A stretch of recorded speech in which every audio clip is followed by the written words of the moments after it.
Finally PM Narendra Modi ಅವರು ಒಪ್ಕೊಂಡ್ರೆ ಈ ಯುದ್ಧದಿಂದ ನಮಗೆ ಪ್ರಾಬ್ಲಮ್ ಐತೆ ಅಂತ ಹೇಳಿ. कोरोना के समय भी एकजुटता से ऐसी चुनौतियों का सामना कर चुके हैं. अब हमें फिर से ಹೌದು, ಈ ಯುದ್ಧದಿಂದ ನಮಗೆ ಪ್ರಾಬ್ಲಮ್ ಐತಿ.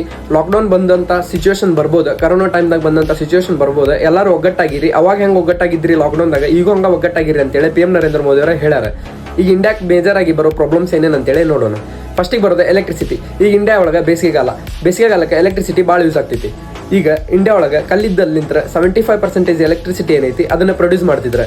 ಒಳ್ಳೆ ಮಾತೇನಂದ್ರೆ ಬರೀ 7% ಕಲ್ಲಿದ್ದನ್ನು ನಾವು ಇಂಪೋರ್ಟ್ ಮಾಡ್ಕೊಂತಿದ್ವಿ, ಬಾಕಿದೆ ನಮ್ಮ ಕಡೆಗೆ ಇತ್ತು. ಬಟ್ ಇಲ್ಲಿ ಬಂದಿರೋದು ಪ್ರಾಬ್ಲಮ್ ಕಲ್ಲಿದ್ದಲಿಂದಲ್ಲ, ಬಟ್ ಕಲ್ಲಿದ್ದಲಿಂದ ಟ್ರಾನ್ಸ್ಪೋರ್ಟ್ ಮಾಡೋ ಪ್ರೈಸ್ ಏನೈತಿ ಅದ್ರೊಳಗೆ ಹೆಚ್ಚು ಕಮ್ಮಿ ಆಗ್ಬೋದು. ಯಾಕಂದ್ರೆ ಟ್ರಾನ್ಸ್ಪೋರ್ಟ್ ಮಾಡಕ್ಕೆ ಆಯಿಲ್ ಬೇಕು. ಆಯಿಲ್ ಪ್ರೈಸ್ ಇನ್ನೂ ಹೆಚ್ಚಿಗೆ ಆಗತೈತಿ. ಯಾಕಂದ್ರೆ ಸ್ಟ್ರೇಟ್ ಆಫ್ ಹಾರ್ಮೋಸ್ ಓಪನ್ ಆಗೋಮಟ ಈ ಪ್ರಾಬ್ಲಮ್ ಸಾಲ್ವ್ ಆಗಂಗಿಲ್ಲ. ಬಟ್ ನೀವು ನಂಬಂಗಿಲ್ಲ, ಇಂಡಿಯಾ ಕಡೆ ಇಷ್ಟು ಪೆಟ್ರೋಲ್ ರಿಸರ್ವ್ ಐತಿ, ಆರಾಮ್ಸಾಗಿ ನಡೆಸ್ಬೋದು. ಇರ್ಲಾರ್ದ ಆರಾಮ್ಸಾಗಿ ರಷ್ಯಾ ಕಡೆ ಅಂತ ತರಿಸ್ಬೋದು.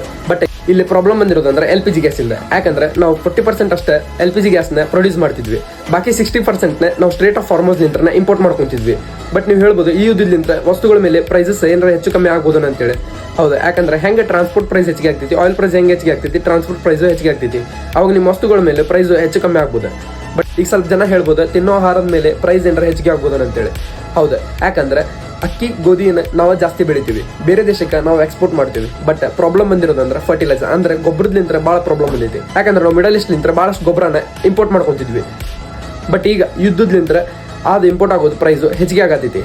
ಅದಕ್ಕೆ ತಿನ್ನೋ ಆಹಾರ ಪ್ರೈಸು ಹೆಚ್ಚು ಕಮ್ಮಿ ಆಗ್ಬೋದು. ಈ ವಿಡಿಯೋನ ಆದಷ್ಟು ಶೇರ್ ಮಾಡಿರಿ, ಈ ಅಕೌಂಟ್ನ ಫಾಲೋ ಮಾಡ್ಕೋರಿ.